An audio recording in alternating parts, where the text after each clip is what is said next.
Hello everyone and welcome to Quantum Universum. Today we're diving into the mysteries of Jupiter, the Great Benefic. A quick reminder that the information I'm sharing is based on Vedic astrology. But before we begin, make sure to subscribe to the channel and hit the notification bell so you don't miss any upcoming videos on personal growth and spiritual well-being. Jupiter is one of the most beneficial and spiritually significant planets in Vedic astrology, known as Guru or Brihaspati in Sanskrit. It represents knowledge, wisdom, abundance, and expansion. In relation to the chakras, Jupiter is commonly associated with the second chakra, which is linked to creativity, emotions, pleasure, and interpersonal relationships. The second chakra, located just below the navel, is the center of creative energy and emotions. It is associated with desire, sensuality, fertility, and the ability to create and maintain meaningful relationships. This chakra is governed by the element of water, symbolizing the flow of emotions and adaptability. Jupiter is the planet of expansion, growth, and higher knowledge. Its energy amplifies everything it touches, reflecting in the qualities of the second chakra. When Jupiter is well positioned and the second chakra is balanced, one can experience a healthy flow of emotions, creative abundance, and harmonious relationships. The ability to enjoy life's pleasures, manifest prosperity, and express oneself freely is strongly supported. Jupiter rules the signs Sagittarius and Pisces and is exalted in Cancer. It is debilitated in Capricorn. Jupiter represents the teacher, mentor, and protector. It is considered the most benefic planet in Vedic astrology, bringing luck, abundance, wisdom, and spiritual growth. Its element is ether, its nature is benefic, and its temperament is warm and moist, expansive. It also has a moderate speed, taking about a year to transit through each zodiac sign. Its main characteristics are expansion, wisdom, prosperity, teaching, optimism, justice, and spirituality. When Jupiter is well positioned in the birth chart, it brings optimism, spiritual growth, abundance, good fortune, and success in educational and religious pursuits.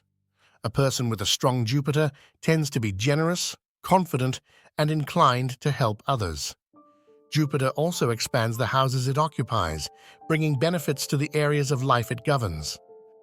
However, even though Jupiter is considered benefic, when it is poorly positioned, for example, afflicted or in signs of weakness like Capricorn, it can lead to excess, lack of moderation, arrogance, superficiality, or illusions. A weak Jupiter could indicate difficulties in the field of education, lack of wisdom, or issues with justice. But let's break this down with an example. Suppose a person's birth chart shows a debilitated Jupiter in Capricorn, afflicted by negative aspects from Mars and Saturn. The manifestation of imbalances can occur in various areas. On an emotional level, the person may experience a lack of self-confidence and difficulty managing their emotions. Jupiter, which normally brings optimism and joy, might instead cause a pessimistic outlook on life. This translates into anxiety, fear of expressing emotions, or repression of feelings, leading to an inner void or chronic dissatisfaction. On a creative level, the person might experience creative blocks. With a poorly positioned Jupiter, their creative abilities may be limited. They might struggle to find inspiration or express their creativity satisfactorily. This could result in feeling stuck, unable to develop new ideas or projects, and experiencing frustration due to a lack of progress in creative endeavors. In relationships, it can be said that relationships won't be easy. The second chakra is closely linked to interpersonal relationships, including intimate connections. An afflicted Jupiter can cause imbalances in these areas, leading to difficulties in maintaining harmonious relationships. The person may be overly critical of others, have trust issues, or find themselves in unbalanced relationships where giving and receiving are not equal. A poorly positioned Jupiter might cause issues related to pleasure and sexuality. The individual could experience excessive indulgence or, conversely, repression of sexual desires. This might manifest as guilt associated with pleasure, compulsive behaviors, or a sense of disconnection from their body. Lastly, they might experience financial difficulties. Since Jupiter governs abundance and prosperity, its affliction could reflect financial problems.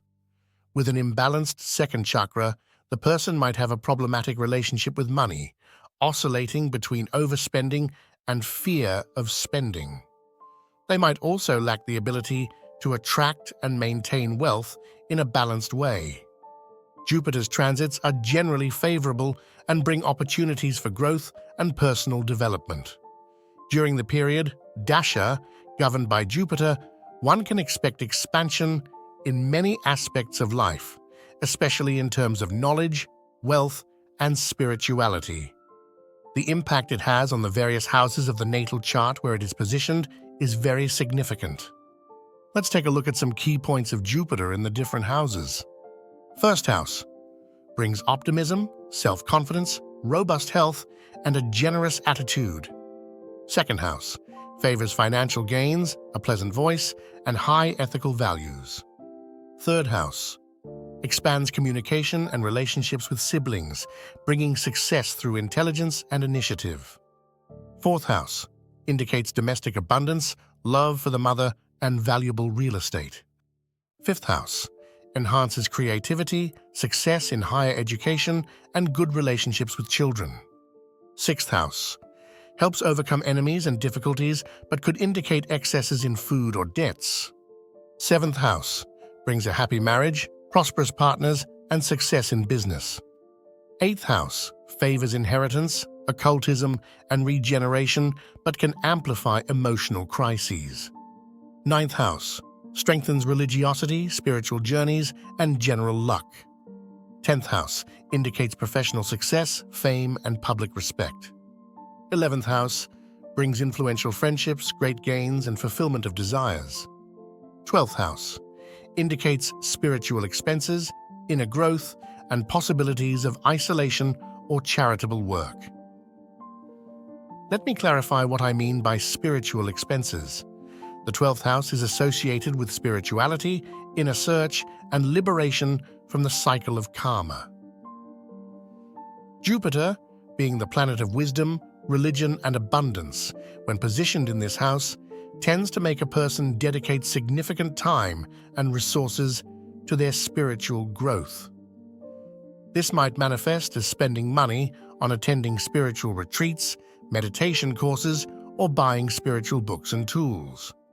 Of course, the meanings I've listed above can vary depending on the positioning of other planets and the various aspects that make up the natal chart. Jupiter, as the planet of Dharma, justice and righteousness, and wisdom, is crucial for spiritual growth. People influenced by a strong Jupiter tend to have a natural inclination towards spirituality, philosophy, and religion. Its connection to the second chakra emphasizes the importance of balancing pleasure and spirituality, creating harmony between material and spiritual well-being. In summary, Jupiter represents the connection between higher wisdom and earthly experience, expanding awareness and fostering personal and spiritual growth. Its link to the second chakra underscores the importance of healthy creativity, balanced emotions, and a harmonious relationship with the surrounding world. When Jupiter is afflicted or weak, various remedies can be suggested in Vedic astrology, but as I mentioned in the video about Saturn, these remedies will not be discussed publicly for various reasons. The first is ethical. Offering remedies without a complete evaluation of the individual context is not professional. The other reason is that each person has a unique astrological chart with different planetary positions, houses, aspects, and karmic influences. A remedy that works for one person might not be effective or could even be counterproductive for another. Without a proper understanding of the astrological context, people might misinterpret the remedies suggested online and apply them incorrectly. You won't find this approach on my channel. If you're interested in receiving your Vedic Natal Chart, remember that you can email me for information at the following address: universiquantici@gmail.com.